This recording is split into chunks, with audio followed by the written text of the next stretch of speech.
You're listening to By Accident, Choice, or Grace. I'm Sebastian White, founder of the Evolve Network. This is a space for thoughtful conversation, quiet disruption, and the kind of reflection that transforms. Together we'll explore how the invisible shapes us, how we learn, grow, and heal, sometimes by accident, sometimes by choice, and sometimes by grace. What's going on, everybody? My name is Sebastian White. I'm the founder and executive director of the Evolve Network. Welcome to By Accident, Choice, or Grace, Dialogues with the Evolve Network. I am thrilled to have one of my favorite people in the world here, Chef Sarah Stegner. Sarah is formerly at the Ritz. She's been the chef and co-owner of Prairie Grass Cafe. You guys are coming up on 25 years, right? 21 years. That's a long time. Don't make me guys. older than I am. That's a lot of years, guys. Anyways, and she's also a 2-time James Beard Award winning chef. So I am thrilled to have you here and to begin this discussion with you. So about a year and a half ago, Sarah reached out to me about writing a book on etiquette. I'm like, what is this? Like, what is this additional project she's bringing to me? More work. Yes, more work. It was for sure more work. And then as I started to explore it, I saw all these different pathways that really connected to the Evolve Network. Can you please talk to me about your thoughts about etiquette, why you brought this concept and idea to me, and what it's meant to you? Yeah. As a restaurateur, one of the things that's really important to me is that idea that when people come together at a table in a restaurant, they're being nurtured, they're being taken care of. And it's that moment in time where you have with your family, with your friends, where you're allowed to just be and deal with what the world has thrown at you. And everybody should have that opportunity. It's not unique to one class or structure. It's everybody. And how do we make that accessible? What are the things that you need to know in order to tap into that experience fully? Because people go to restaurants, and if they're not comfortable, there's a lot thrown at you. And I think it's not that difficult to navigate, but you need to know how to do that. 100%. The Evolve Network is trying to break down structures, but I think in this way, it's not necessarily a structure. It's more about comfort, right? To be able to be on an even playing field with everybody where you can just be. I think etiquette historically was meant to rank and order folks, but in this way, we're thinking about creating a space where everybody's on the same playing field, understands what's expected, and we get into that expected conversation, bring some sense of certainty, and from there, they can just be free. And it really gets into that type of space. I think that's what you're kind of getting at. Yeah, you took that thought and took it to a place that it needed to be, right? I love that idea of what you're saying. It's when you're at the table, like it used to be, that you use the outside silverware and you move in, that kind of thing. But it is so much more than that. It's about, how you are comfortable and connecting to not only the people at the table, but the people that are nurturing you and accepting that caring, and that they're supposed to do that, and what that looks like and feels like, and the whole environment of why things are happening.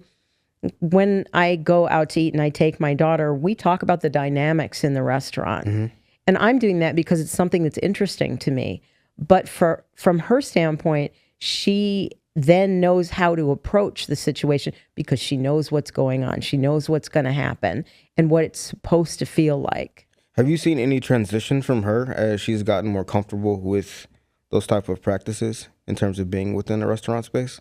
Yeah, definitely. It's made her a lot more comfortable that she's able to understand and read the room and know why people are asking those questions. And she has an allergy, mm-hmm.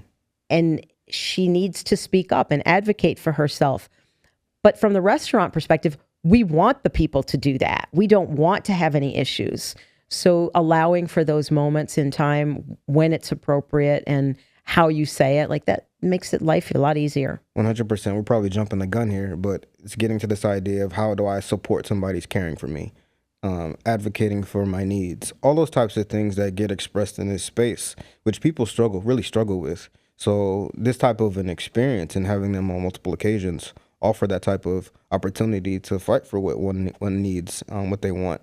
in a way that's also respectful and allows somebody to care for you. I think that's pretty cool and beautiful and allows that type of practice.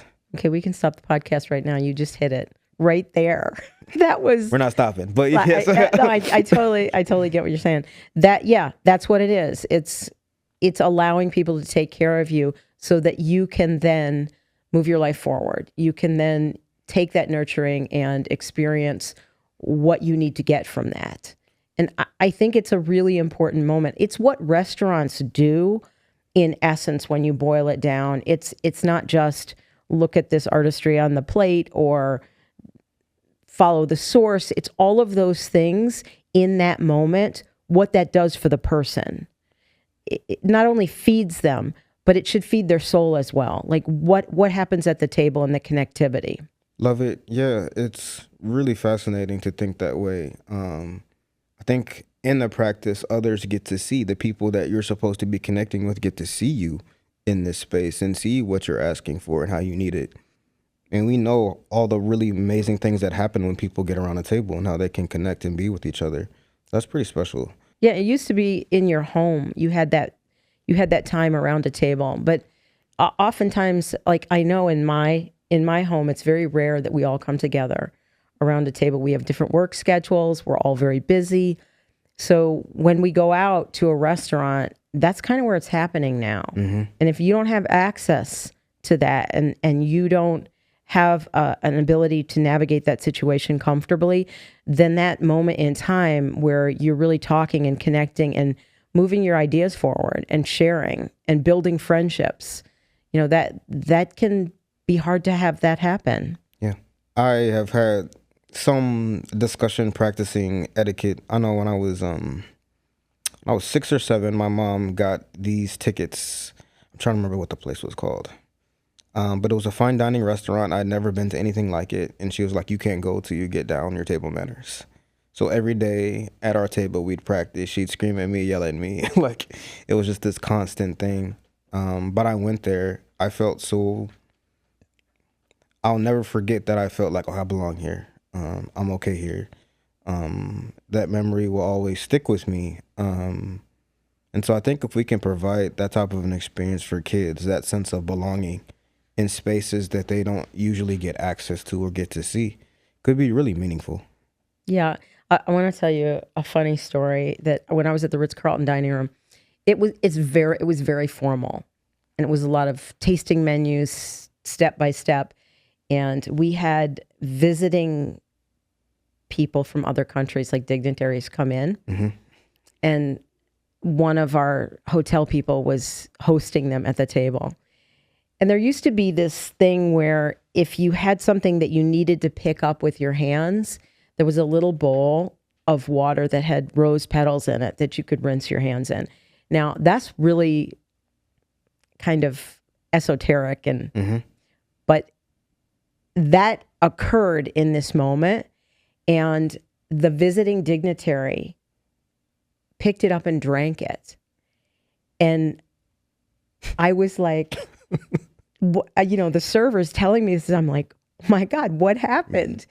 And our hotel manager followed suit and picked up and drank it. Wow. In order to let that person feel comfortable. Mm-hmm. And it's not that they didn't know, it's that the host, the most important thing is that the person feels comfortable. Yeah. And that message right there, that's hospitality. For sure. That's what it's about. It's about extending those moments in time that support each other and making people feel at ease. And that should happen in a restaurant. Got you. Yeah, I think seeing that for a person or experiencing that makes you feel understood. It makes you feel seen. Our concept about like radical hospitality and being redemptive is that we evolve from this brokenness that does allow one to break down their walls. And that's really special. That's a cool story. One of the things that we do, it's called conflict resolution within a restaurant. We have a set formula that my team uses when there's a complaint. Mm-hmm. Because no matter how good you are at your job, something can go wrong. Yep. Like, it's the nature of the business. 100%. Something's going to go wrong. Yep. So when a person does have a complaint, the first step that we do is to listen to them fully and then acknowledge what they're saying. It's not like, well, if you say, this was overcooked, you're like, well, it's supposed to be like that. No, you have to say, I hear what you're saying, that your fish was overcooked, and that must have been really upsetting for you. Yeah. And we're going to try and make that right. And here are the options. Like, so this protocol, but you're right. People need to be seen and acknowledged. That's a standard I wish we could apply to all human beings, about listening first and acknowledging that we get the experience in the other. A former guest of ours, Dr. DeBose, always says, a conversation is not truly a conversation unless both people are willing to come out differently. And that starts with being able to show the person that you get it, right? If you can show the person that you get their perspective, then you can offer an alternative. It doesn't mean they have to accept it or acknowledge it, but at least they know that you hurt them. And they're more open to that once you feel like you're seen. And so having that standard in a restaurant, maybe we should think about, I know we try to always think about like all the analogies within urban ag and nature and the growing process. Maybe we should look at restaurants and think about their analogies that are all hidden all over the space as well. Because it is about caring and nurturing people. It's a beautiful thing. That's what it is. Yeah. Do you think we could get chefs to open their spaces, to bring kids in, to have that type of an experience? Yeah. Let me just say, we have to do this. Yeah. Like, this has to happen because it's like so central to the food idea. When you go into a classroom and you're creating that space around food and teaching kids how to cook with local food and where it comes from, like, that whole thing extends into a restaurant. Mm-hmm. That's what chefs do. They're creating a space. And I feel like this is something that we need to make happen. So having that process where, chefs engage in this is a natural thing. I don't think there is any restaurant in the city that wouldn't step up to this, given that they're in a financial situation to be able to handle it or to have that kind of funding. I think it's really important to have access to all kinds of restaurants, that it isn't just, fine dining or farm to table. It's everything. Yeah. It's everything across the board. And chefs definitely want to participate in the wellness of our society. Like, we want this to work. And it's in the nature of what we do that we feed and nurture people. So it's an extension of that hospitality and that idea. And I think so many of the city's chefs that advocate for positive change are going to want to do this. Well, I believe it and I hear it. And I think that's something we can definitely start to kind of put together and start to think about how we can make that look. How can we start within the schools and then expand into these different spaces? It'd be nice to pilot it first so I can see what comes out and see what the kids are responding to, because I feel like it's too much of the case where we're projecting onto the voices of the kids versus hearing directly from them. Getting a pilot and seeing how they're responding, what they're offering in terms of what they need, what they're picking up, I think that would be fascinating. Yeah, that's really smart. Yeah. I mean, one thing I would say about this project is that, we really need to find people that want to work in collaboration with us on this. Like, we can make this happen. We have the tools. You have the tools to be able to connect with the kids and to build it together. But it isn't just about the experience of going to a restaurant. It's more than that. It's like building that relationship and being able to share that information. So I feel like partnerships would be a good thing. Yeah, I do think kids would love this type of an experience. We have to figure out transportation and stuff like that. But I think this for sure can be done. I think we have to prep restaurants for, some kids they can be out there in terms of behavior, what they're doing. But again, I think prepping them ahead of time is going to have to be a part of the picture and how we do that and get them ready for that type of an experience. I was going to say, one of the things that struck me that you said that I don't want it to go unheard is that you don't want you don't want these kids to feel like they don't have it all together, that they need help in order to come. And I think you're the right person to navigate that situation. It's one of the beautiful things I really like about working with you is you are so sensitive and tuned in to what needs to happen in order to have it come out the way it should come out, and the kids to feel empowered, not torn down or less than. Yeah. So I appreciate the opportunity to work with you and to have the ideas come together and to be heard. And yeah, thank you. Thank you. Chef, again, thank you so much for being here. The Evolve Network is not where it's at without your love and care and support. Thank you for how you've mentored and cared for me and pushed me to be the best that I can be. Sarah's left an imprint across the city. Thank you guys for tuning in. Very much appreciate you all. This program, we're going to try to make this happen. So please continue to stay connected to everything that we're doing. Please make a donation if you can. There are other ways to get involved with the Evolve Network. We're always looking for donors and volunteers to join and support all the things that we're doing. Thank you so much. Check us out at our website, which will be linked. Look forward to seeing you guys again on our next episode. Thank you.